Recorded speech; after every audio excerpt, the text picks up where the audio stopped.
Hello, movie lovers, and welcome to my review for Luke Cage. Okay, I know some people are going to be wondering, okay, I thought this was a movie channel, what's up with that? First off, and everything, I try and review everything between movies and TV shows and stuff like that, and to me, Netflix, to me, is kind of like a long TV show when it comes to their Netflix original TV shows when you compare Jessica Jones and Daredevil and now Luke Cage. But with that being said, I'm going to go ahead and get into this whole entire discussion with Luke Cage. Luke Cage to me is one of those characters that I didn't really know about, so I had to research him out a little bit because he's an unknown character, just like Jessica Jones whenever I did that. And, I actually like the character of Luke Cage and everything. I'm going to give you a little bit of background before I actually go into this review. Number one, he was framed for a murder that he didn't commit, and he winds up going to prison. Then after that, during this whole entire thing, he was almost left for dead because some people beat the snot out of him. Then he winds up going under this whole entire experiment to where he ends up where his skin winds up being tougher than what it normally is. He winds up pretty much has like a steel body where he can't be hurt. Bullets can't touch him. Nothing can end up hurting him. And then later on, he winds up going into Harlem and he changes his name to Luke Cage. He doesn't want anybody to know who he is because of the simple reason he escaped from prison. Now, this is all information that you can actually find on Wikipedia and stuff like that. But, that's not necessarily spoilers. Not in my opinion, anyways. But if I have to tell you what to expect out of this, it reminds me of Shaft mixed in as a superhero. And if you haven't seen Shaft, check out the old TV series or check out, check out also aka Nick Fury. Samuel L. Jackson in that movie because I thought that movie was actually pretty good. But now let me go ahead and get into this whole thing with Luke Cage. First of all, I love the character of Luke Cage. I love what he stands for. I love the fact that he's a light-hearted character compared to Daredevil and Jessica Jones. But as the series progresses, his character gets a little bit darker with each episode. But I love the fact that he stands for something that's good. He wants the best out of Harlem. He wants the best out of the kids that's out on the streets trying to be gangbangers and everything else. And that's something else that I really enjoyed. And he's also a hardworking person that actually carries on 2 jobs in New York. And he's trying to provide for himself. And that's also something that you don't really see that much in these type of TV shows and stuff like that, where you have this character that's actually trying to do good for himself and that's actually trying to be a good role model towards other people, to where he can actually be used as some light towards some darkness whenever it comes down to people shooting each other in certain neighborhoods or whatever. And I thought this was actually a pretty good thing where you actually see him talking to Pops outside the barber shop, and you actually get a feel of what the barbershop is used for, and it's used for bringing teens into the shop and hanging out, playing some video games and stuff like that as time passes by for them to go back home. After they go back home, that he has no control over them. But the whole fact is, you actually have that character that's bringing some light into this whole entire thing. Then all of a sudden, Pop winds up getting killed, and it gets a little bit darker for Luke Cage, and he's having to figure out what he needs to do as a superhero, as someone who has these powers and stuff, and he doesn't want to be in the spotlight. He doesn't want the attention. He doesn't want to be known. And that's something that hasn't been done before per se, unless you count Jessica Jones, because she doesn't want to be a part of the superhero team or anything like that after the whole entire cutoff with the Avengers. And that's also in her bio as well. But when you have Luke Cage, who's kind of a lighthearted character, and then winds up going into a dark place later on, it makes that character question themselves. It makes them wonder, where are they going to go from this point, and how are they going to get out of this darkness? There's light behind this darkness that's coming, and I don't know how to answer that yet because I'm only into 8 episodes.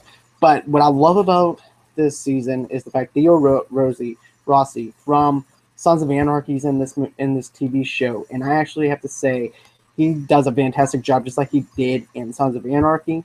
If you haven't seen Sons of Anarchy, I recommend that you check this out because I actually like Sons of Anarchy. I'm a huge fan of Sons of Anarchy. But man, he plays a bad villain. What I mean by bad, I mean as an excellent villain. You want to hate the guy. He brings this whole entire darkness to this other character. and makes her do things that she probably wouldn't have never done if he actually told her to dig a little bit deeper into who she is. And I'm not getting into spoiler territory with that. You're going to find out later on as you watch the show and progress through it. But if you actually watch this for what it is, he brings her down to that level. She winds up becoming this ruthless person into this darkness that she never would have thought that she had deep within her unless he dragged it out of her. Then you also have, what else I'm going to say is Rosario Dawson, who plays Night Nurse. And that's what I'm speculating right now because it seems like they're bringing in Night Nurse who takes care of all these other superheroes under her wing. And pretty much, she pretty much brings them into her wing and tries to doctor them up and stuff like that. And I actually like that because it's a little bit of a tip of a hat towards Doctor Strange Oath. If you haven't read that comic, I recommend that you read that. But, man, I love seeing this. And also the interaction between her and Luke Cage is also another thing that I like because of the fact that they mention Matt Murdock from Daredevil into this thing where she wants to try and bring him in on some level into the show. I don't know if she does it yet, but I'm hoping that I at least see a little bit of a cameo in this thing. If not, that's cool too, because as long as he's only mentioned a little bit, not a lot, that's fine too.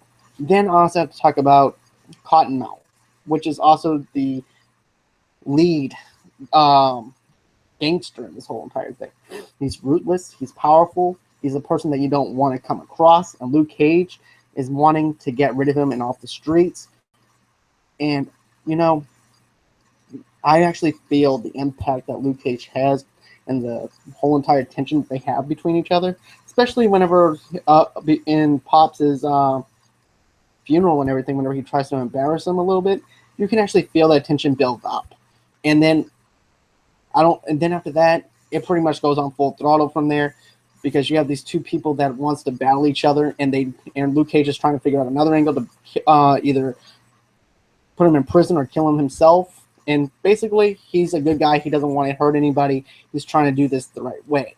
Cottonmouth is also one of those people that you really don't want to actually take off. And then I'm also have to say, even Cottonmouth's cousin is ruthless. She's a powerful person that you don't want to come across either because she's actually, I want to say she's probably maybe the governor or something like that, or works for the state of New York. And you don't even want to cross her because she's just as ruthless as her first cousin is. And so anyways, Luke Cage is trying to figure out a way to hurt the both of them to where they might end up colliding together. And I actually like that part of the whole entire thing too. And also like the fact that this is actually something different, something that we haven't seen before. We actually get to see another part of New York besides Hell's Kitchen. And, I actually like that because of the fact that, hey, we actually get to see a lighthearted character be put in this position in Harlem, which is a part of New York that we haven't seen before through the Marvel Cinematic Universe or through the Netflix show. So that's actually a pretty cool thing to actually see. I'm also going to have to say, too, that this whole entire... If you're expecting this show to be a fast-paced show, you might as well just clock out right now. Because it doesn't pick up until after the 5th episode. Once it passes the 5th episode, you're going to be glued into this whole entire thing. Because it takes a while for the characters to grow. And that's what they want you to do. They want you to grow some emotional attachment to these characters, to make you care about these characters, to make you understand where they're coming from, and to understand their main focus. Without that, you have nothing. If all you're wanting is an action movie, watch Van Damme movies, watch whatever you want. But I'm telling you, if you want really good writing, character structure, watch the very first 5 episodes of this, and then once you do that, you're glued in towards the other 8 episodes that I mentioned. Because I'm serious, I'm actually enjoying this show a lot. And Jessica Jones started off slow for me, but I actually understood what they were going for, and it actually felt a little bit more of an independent thing. This actually feels like a little bit more of an independent show as well, but it's a slow-paced show, and that's what I like about it. I like when there's a slow tension built up, and after that, it ends up unleashing itself. So I'm hoping by the 13th episode, it unleashes itself into what it is. So, anyways, with that being said, tell me what you guys like. Did you like Luke Cage? What didn't you like about Luke Cage? Comment below. Also, another things, if you like what you see, share this among other people, other movie fans, other people that love TV shows too. And also, as always, subscribe to my channel. And don't forget to hit that like button. And until next time, bye-bye.